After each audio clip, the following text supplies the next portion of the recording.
한글을 한글답게, 한국어를 한국어답게. 한국어 시작은 해랑 한국어, 한글 도우미 금해랑입니다.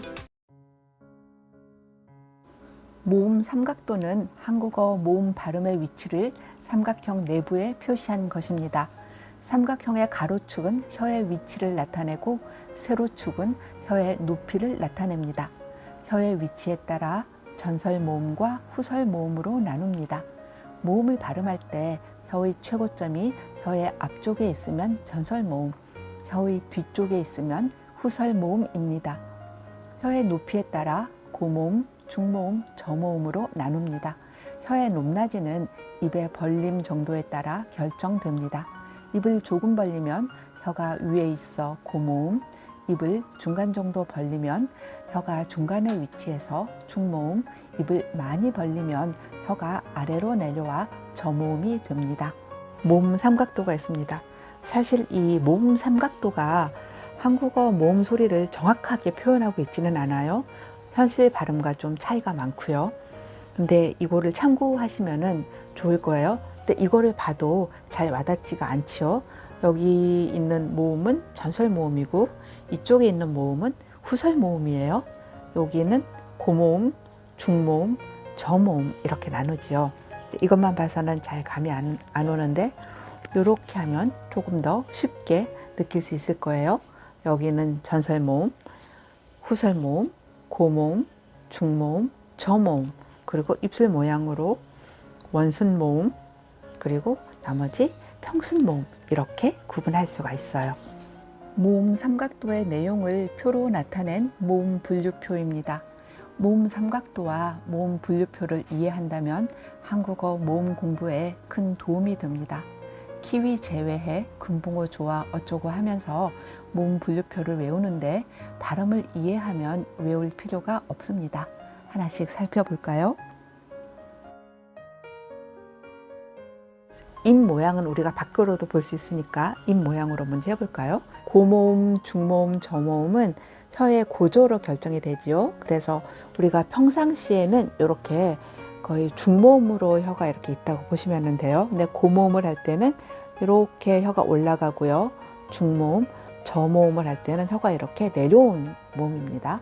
근데 그게 밖에서 보면 입 모양으로 봤을 때 입을 조금 벌리면 고모음, 중간 크기로 벌리면 중모음, 많이 벌리면 저모음이 됩니다. 한번 해볼까요? 이, 으, 우 이렇게요. 이, 으, 우 발음을 할 때는 윗입술과 아랫입술 사이가 많이 벌어지지 않지요. 고모음. 근데 이제 입을 조금 더 많이 벌려야 돼요. 에, 어, 오. 고모음보다 입이 조금 더 벌어졌지요. 그 다음에 에, 아 할 때는 어때요? 입을 많이 벌리죠. 혀의 움직임으로 한번 볼까요? 자, 고모음 이, 으, 우. 중모음 에, 어, 오. 저모음 에, 아 이렇게요. 고모음, 중모음, 저모음 구분이 됐지요. 원순 모음과 평순 모음의 구분은 더 쉬워요. 우, 오 할 때는 입술을 동그랗게 모으지요. 입술을 동그랗게 만들려면 입을 앞으로 쭉 내밀어야 돼요. 우, 오 입을 동그랗게 만듭니다. 우 발음을 할 때는 키스를 하는 것처럼 입술을 이렇게 쭉 내밀고요. 오를 할 때는 안으로 오물려 주세요. 우, 오 이렇게 발음을 하면 됩니다.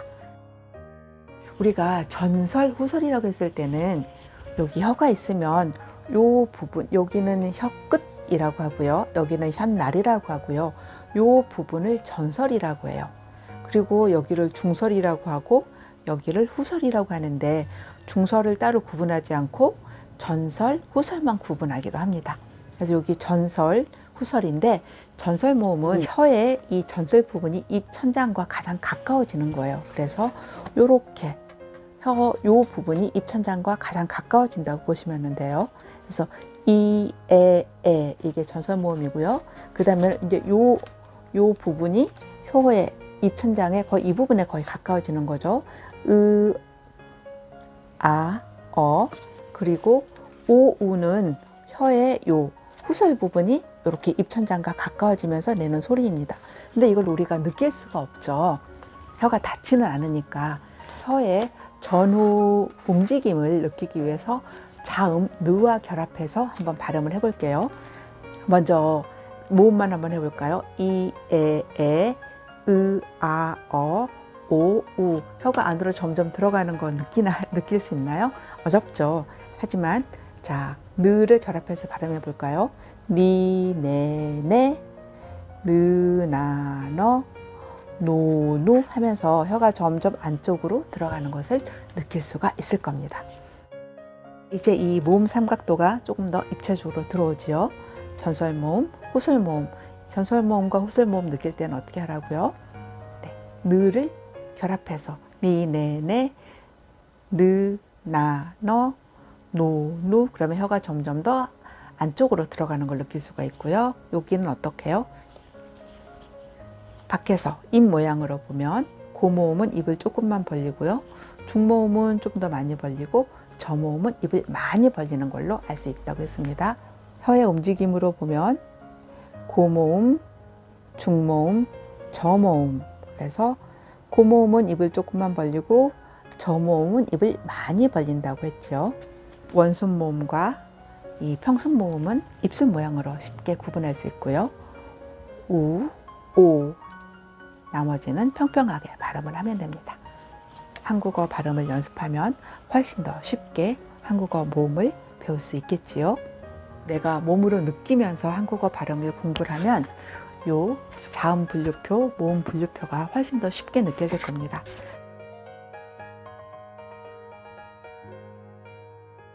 위와 외는 교과서에서는 단모음으로 나와 있지만 사실 거의 대부분의 한국인이 이중모음으로 발음을 하고 있어요. 위는 입술 모양은 우로 합니다. 여기 우가 있죠. 그리고 소리는 이를 내는 거예요. 그래서 우를 먼저 하고 우, 이 상태에서 발음을 이로 하는 거예요. 이런 식으로요. 그리고 이거는 대부분의 한국인이 왜라고 발음을 하지만 이거를 단모음으로 발음하기 위해서는 여기에 오가 있죠. 입술 모양은 오로 하는 거예요. 오. 그리고 발음은 에로 하는 거예요.